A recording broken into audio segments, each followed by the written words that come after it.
All right, great. Well, looks like we are up and recording here. Good evening. Thanks everybody for coming out. I'm glad to can join in here tonight.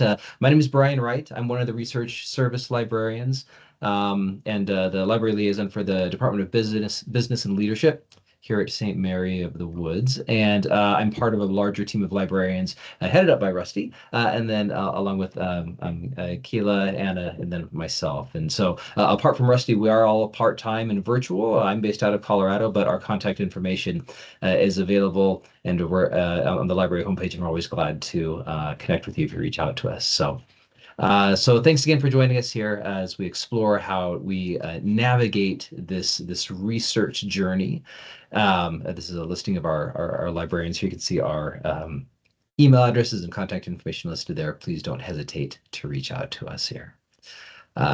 Well, going ahead here, just going to give you a roadmap for what we're looking to do here tonight, because the reality is that we all have a framework, we all have an outline for how we go about doing our research when we get our assignment, from the time we get our assignment to the time we hand it in. And so we all have one that we use, whether we've actually thought through it or not. And so maybe it's haphazard, maybe it's just something we do out of habit. And so really the goal of this webinar is to provide a space where we can explore a workable framework for you as students to think through, how do I actually approach doing research? And so recognize here tonight too that people will approach this from different disciplines, from different research topics, and that can nuance, of course, how this is done. But ultimately, the hope is that this is a framework that's transferable across different disciplines. So there could be a lot more we go into there, but again, the hope is that we have a good framework you can become to get just more oriented, self-reflective on how you go about doing research. So as this shows here for our roadmap here tonight, we'll use kind of this six-step kind of roadmap, starting from pre-research, moving to refining your question, to developing your thesis statement, towards going about the research and evaluating your research, towards collecting, organizing, and synthesizing your research, and then finally that process of writing your paper. And that'll be the shortest section because that's another webinar for another day. Um, so let's go ahead and just get started here. Starting with pre-research, and really this is the part where you've been given an assignment, and this is where you're starting. You have the assignment, and you're trying to figure out, what do I do next? And so we want to start by, oh, as I jump ahead too far on my slide, one moment, please. We want to start by understanding the assignment prompt here. Most assignments, of course, they're not totally open-ended. The instructor does give some a sense of what the research is about through how they frame the assignment, the requirements that they've set up. But what we want to highlight here is that it really is important that you read through the assignment and the assignment instructions very thoroughly and very well, because that'll frame how you end up going about your research and what kind of research you're doing, where you're going for your research, how much research you need to do. And so to walk through this one, let's go ahead and just do an example here, a hypothetical example towards art therapy. And I won't go and read through all this, but I do just want to show that there's some areas that are start being highlighted. Okay, the goal is to really look for, so what some of the key words are, and they're both in terms of what is expected within the assignment, and then in terms of the content you're expected to produce, what kind of an assignment it is, what kind of paper it is, and also then what kinds of resources your professor is wanting you to use. So we might even go ahead and look and break it down here into some key components. So based on this hypothetical prompt, there were some things that stood out. First, that this is going about understanding art therapy in this hypothetical assignment. Wanting to know its techniques, its goals, its theoretical frameworks. We're going to go through, and if in this paper you're expected to analyze populations in this hypothetical paper, focusing on a distinct population and how art therapy could potentially benefit this group. You'll be looking at some research integration. In other words, you're going to need within this paper assignment, it talks about finding certain kinds of evidence to support your claims. Specifically, in this form is a peer-reviewed scholarly sources and a minimum of 5 resources there. And finally, critical thinking and analysis that you'll be doing some comparing and contrasting within it, looking for certain themes, and then trying to really prove your point. And so As we go through this, we really want to understand what the assignment is, what it's asking you to do, and so go through highlighting those terms so you know right from the start. The next thing we'll do within the pre-research phase here, after understanding the assignment prompt, is reviewing the grading rubric, if this is something that the teacher provides. Often it's from this rubric that you'll know what the parameters of the assignment are, what are the areas of emphasis, what the teacher really wants to know, and how you're going to earn high marks within those certain fields. And so do read through that grading rubric as well, if that's provided by your teacher as well. Well, the next step here, still within the pre-research, is this idea of background research. This idea that we want to get a broader understanding of what your topic is. Now, when you get your assignment, you may already have something that's come to mind that you want to do, or you may just have no idea at all about what you want to write about. But either way, this step really is important to walk through. And so as we walk through this here, there's kind of a few purposes for what you're doing within background research. As you might guess by the title of it, you really want to gather some background information on the topic. You want to familiarize yourself with some of the existing literature that's there. You're wanting to identify maybe certain key themes or debates that are going on within that field, or maybe even any gaps that there are within the current research that may be a space that you want to do your paper on. And then you also want to use this information to begin to refine your research question. And we'll go through a little more of what we mean when we're talking about a research question here as well. As we're going through this, we're going to go and look for these ideas even of trends. You're going to look for broad concepts, first bullet point there, related to your topic. You want to gain insights from general sources during this background work, like an encyclopedia or maybe introductory books or reviews, preliminary studies. In other words, here's where you're not going in an inch wide and a mile deep into something. You're really trying to get an overhead kind of broader view of what are the issues, the broader issues, even within the topic that you may be thinking of doing. What are some themes? What's the historical context, and so on? And what are some maybe trends or unresolved issues that are still out there? So we'll walk through a few steps of how we'll go about this background research here. The first is starting by consulting general reference sources, encyclopedias, reference databases. And so a great place to start with in that is within our own databases here at the Virginia Library. And so I'm going to go ahead and open one up here for us, and I'll bring it over here. And um, uh, you can see, oh, sorry, let me get back over to my page really quick here. Um, uh, if we go into the types of resources here, we can see there's a section for reference. This will even provide us a good place for just some general reference works that we can look to. And these can be a great place to get oriented from as we go into that search there. Credo reference can be a great place to start, or a lot of these other ones here, just general encyclopedias. The second place that we'd encourage you to look at are within our subject research guides. And as we look at what these are here, let me go and open this up for us. There we go. Within on the library page, we have a listing of different research guides. And within each of these here, they'll often provide just some general handbooks, encyclopedias, things like this. Again, good places just to get a good overview of your general topic area before you decide where exactly you might want to go within that as well. The next one here is doing exploratory kinds of searches, which brings up the relatively speaking age-old question of what to do with Wikipedia. Of course, know beforehand what your professor may be wanting you to do within this, but Wikipedia can be a helpful place to start, and sites like Wikipedia for just getting a broad background. Again, a broad background, recognizing that this is an open source kind of thing, but it is a moderated open source kind of encyclopedia there. So again, It's a place to start. It's not a place to cite from. And it's always a place to have to go back through and double check and cross check references or any kinds of things that are brought up. But it can be another place to start from there as well.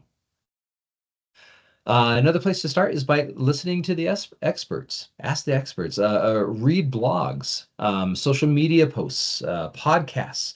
Often, many academics are trying to make their work more public, and so they may have a blog, they may have a podcast, they may be actively involved in social media, and there's lots of different formats that where you can go to find again places to start, not places to cite from, not places that count as your any kind of peer-reviewed sources or anything. But this is again where you can get just a broad sense of both what maybe some issues are in the field, but they're trying to often make it more accessible to the general public. So these can be great places to start to get introduced to current trends that may be within your field and things that you're looking to do within your paper.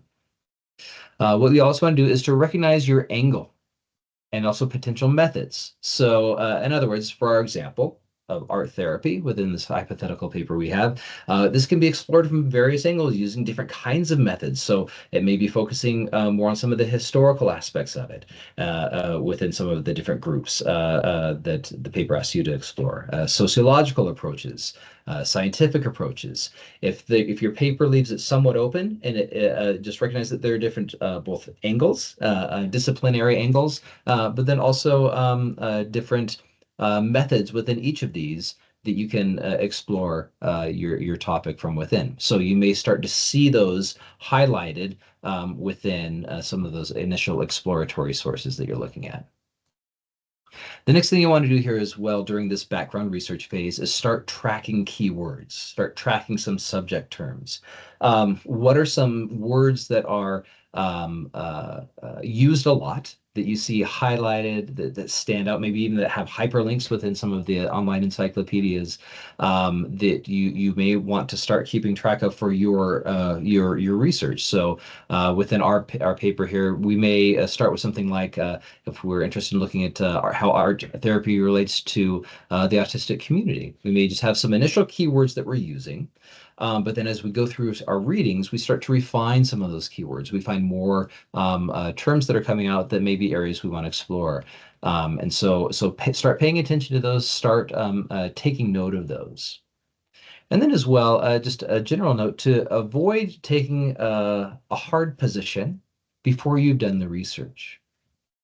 You may have certain leanings or inklings of what you want to explore and maybe a point you want to prove, but be open to this journey of research and where it may take you.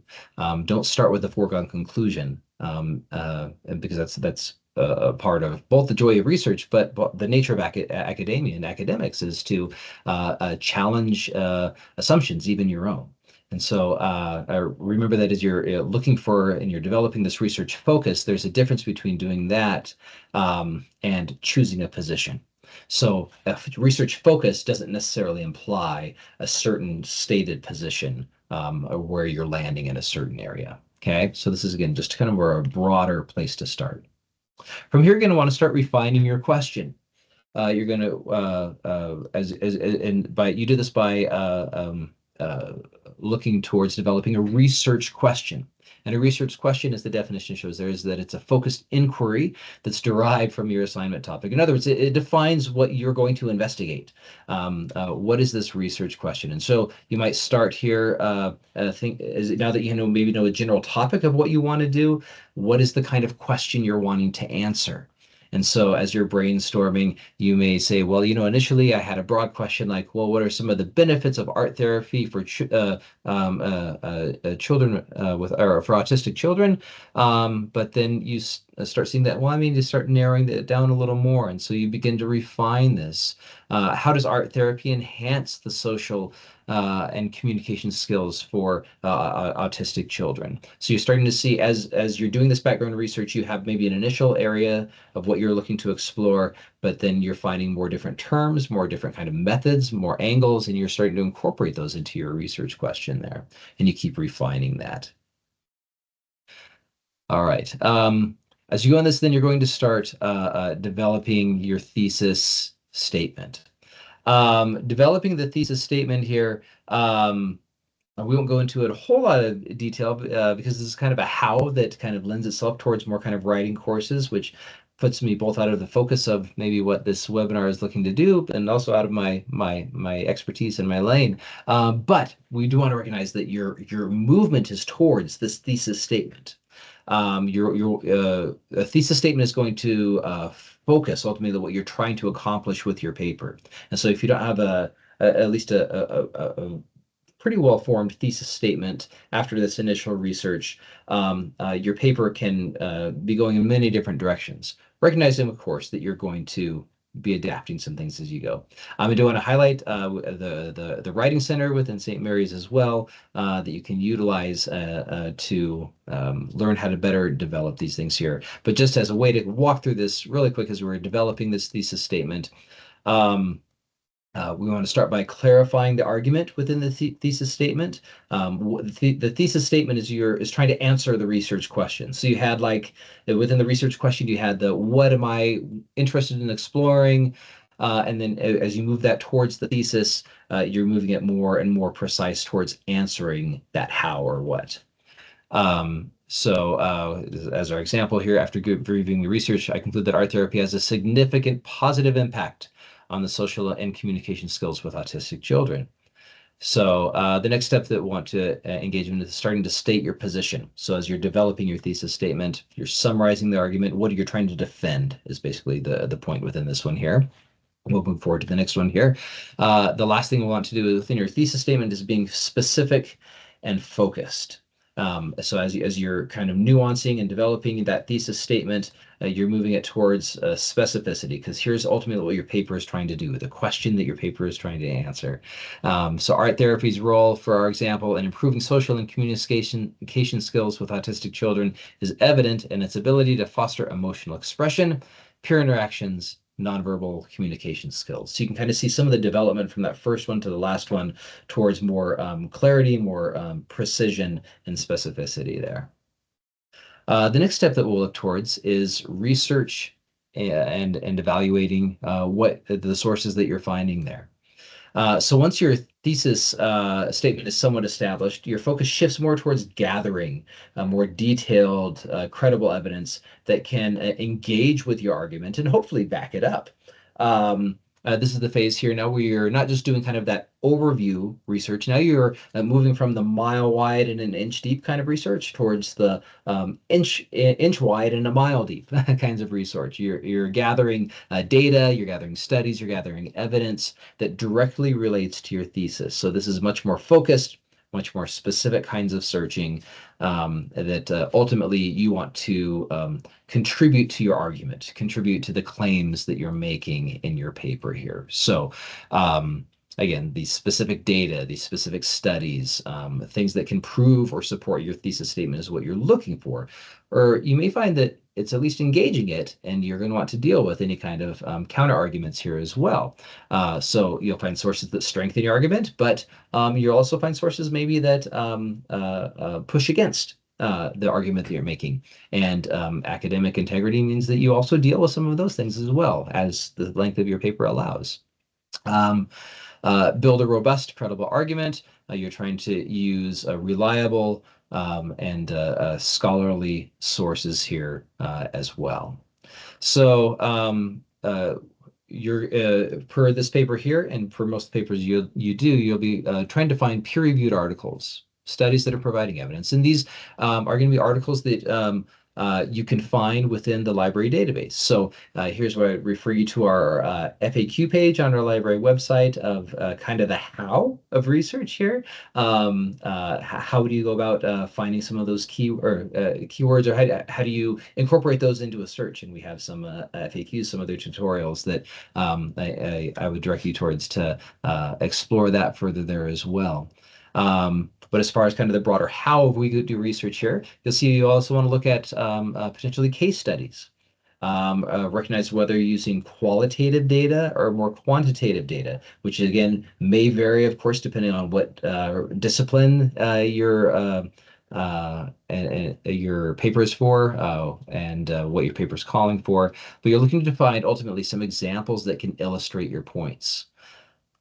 Um, Scholarly articles that may either confirm or challenge your thesis, help you refine your argument. So you may find now, as you're going through this research process, you're having to nuance even further your thesis statement. There's always kind of this coming back uh, uh, towards your thesis statement and towards your paper, that it's always kind of being nuanced and kind of renegotiated there. You may are also looking for any kind of theoretical frameworks. So we talked earlier about method. Often different methods towards different studies have different kind of theoretical frameworks behind them that deepen the understanding of your thesis here as well. So depending on the level of your paper, the depth of your paper, that may be another area that you engage as well. All right. As far as evaluating the quality of your sources, not all research, as we all know, is equally credible. And so, as you're gathering your materials, you're not just looking for those things that confirm what you want. But even when it does confirm what you want, you're evaluating the source based on the credibility of the source, the authority of the source, the relevance of the source. And there's kind of good grids and frameworks we can use to evaluate your sources. We have some of these available even within some of our course guides that I'll highlight for you here really briefly. So this here's a classic kind of one here as well, called the CRAP CRAAP method of evaluating your sources. Here's a great little video and even a way to walk through how to evaluate your sources using this CRAP checklist. And so there's some great things out there that'll walk you through ways to better determine the credibility of the source that you are engaging. And so we'll go to this next section here now of collecting, organizing, synthesizing. So as you're collecting your sources, you're taking notes, you're organizing your findings, you're trying to see how this engages with your thesis and what you're the argument that you're trying to make in your paper. A couple of things to highlight here. So as you're going through your sources, you also need to keep track of your sources as you're collecting these. And so there are some great citation management tools that you can use. Zotero, EndNote, Mendeley, those are kind of three kind of standard ones in the field. But even within within our website here, within EBSCO, there are ways that you can go and sign in to your account. If I go and jump over to one really quick here, if it'll let me in.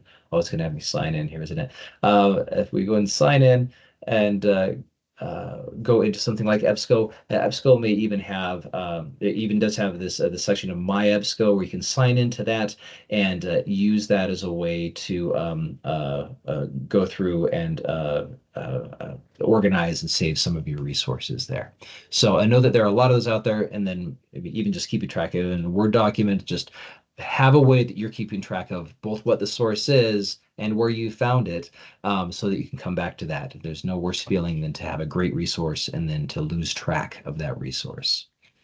Um, Within this process here, you're going to start organizing and synthesizing. So you're going to try to start to find what some of the key themes are that are developing in the research. This is different than the pre-research of the key themes. Here, you're really looking for those almost patterns that are there, those patterns of the themes, those common conclusions that people are reaching.